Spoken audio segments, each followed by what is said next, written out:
The new feature, immersive mode and full screen mode, is a new feature in Pop Control.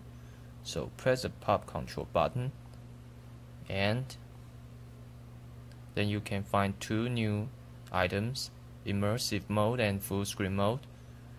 Just tap each of them and you will see a warning message briefly describe what problem you might have when the mode is turned on.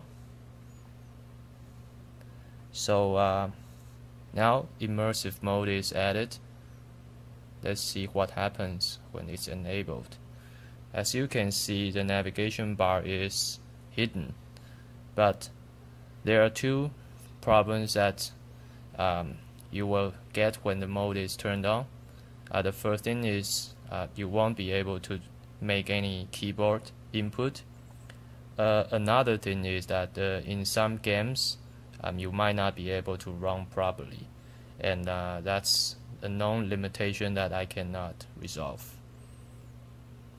And to quit the immersive mode, just press immersive mode button in Pop Control again, then you're back to the normal screen mode.